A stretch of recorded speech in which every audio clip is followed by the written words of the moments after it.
Do you believe in Jesus? Does that mean you're better than Jesus?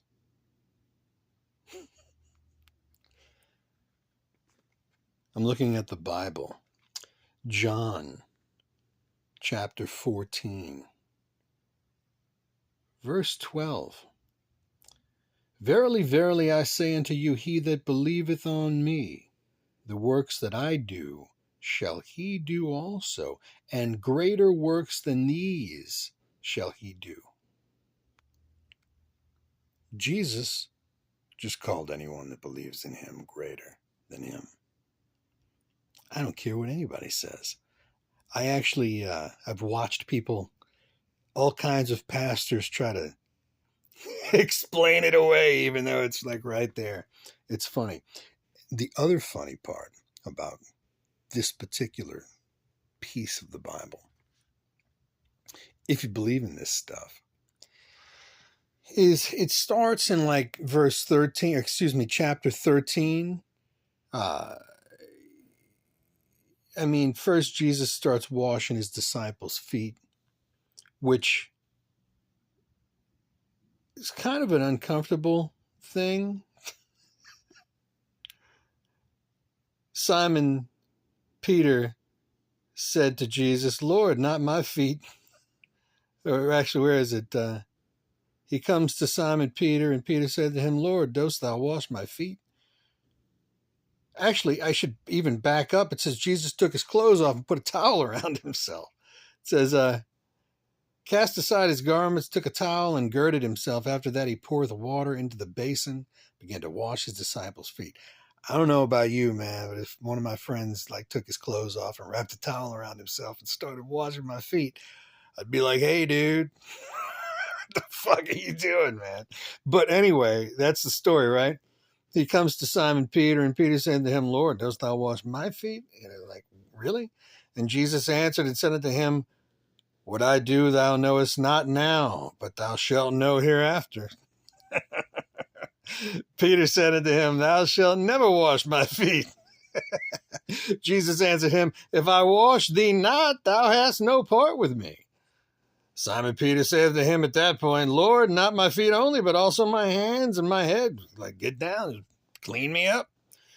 Jesus said to him, he that is washed needeth not save to wash his feet, but is clean every whit. And ye are clean, but not all. Anyway, there's this whole thing about him washing everybody's feet. Hey,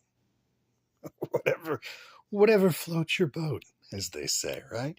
But this goes on. You go to chapter 14. Let not your heart be troubled. Ye believe in God, believe also in me. It's Jesus talking, right? Those are the words in red, as some people say. Just read the words in red. In my Father's house are many mansions. If it were not so, I would have told you. I go to prepare a place for you. And if I go to prepare a place for you, I will come again and receive you into myself. And where I am, there you may be also. And whither I go, ye know that my though thy thing thon. A lot of that thee whither hitherto thou ist. I'm reading the King James Bible now, ain't I? So hold on, I'm on my phone here. So let me go over to,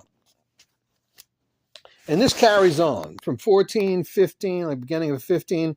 I am the true vine, and my Father is the husbandman. Every branch in me a lot of this stuff, ye have not chosen me, but I have chosen you and ordained you that you should go and bring forth fruit, and that your fruit should remain, that whatsoever you shall ask the Father in my name, he may give it you. Give it to you. The Bible says give it you. Is what it is. The point is that I want to make.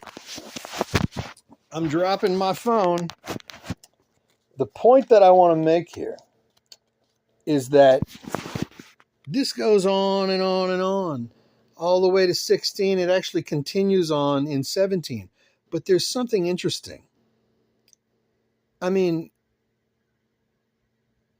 All of these things that Jesus says, any church you go to, people are going to take this as literal truth. Face value, word on the page. This is Jesus talking. He's leaving. He's going to prepare a place. He's going to come back. Anything you ask the Father in his name, you're going to receive it, etc., etc., etc., etc., ad nauseum. But in verse 25 of chapter 16, he says, "These things have I spoken unto you in Proverbs.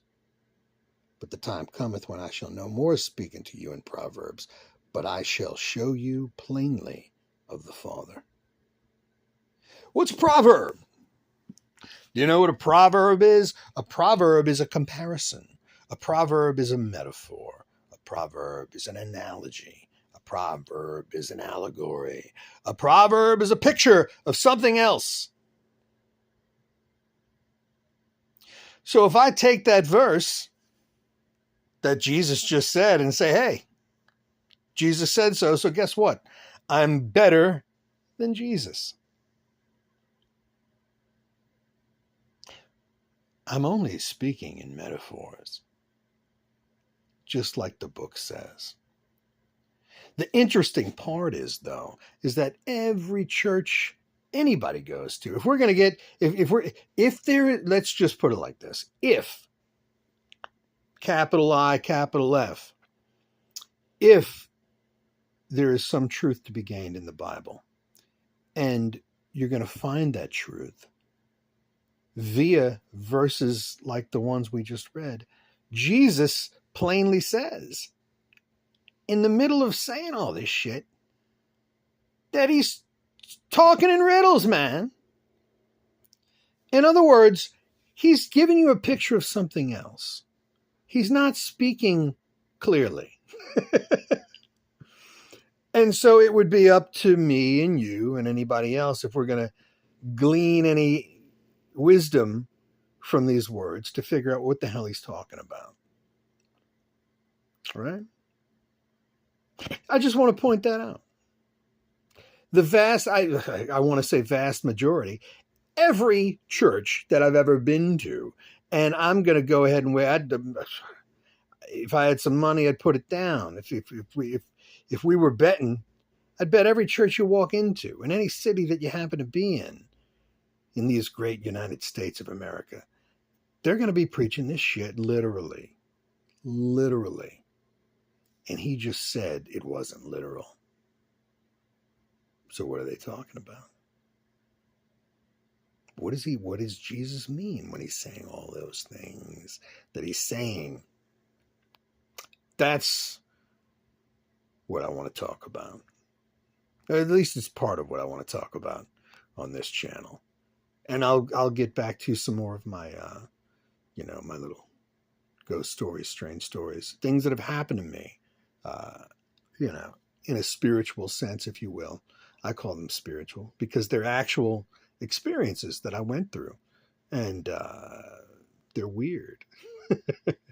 But I have a lot to say about that, and I have a lot to say about this Bible here. And I just wanted to point out that the literal interpretation that you probably, if you're a Christian watching this, and that your parents and your grandparents and your children, you've taught them to believe all this stuff literally.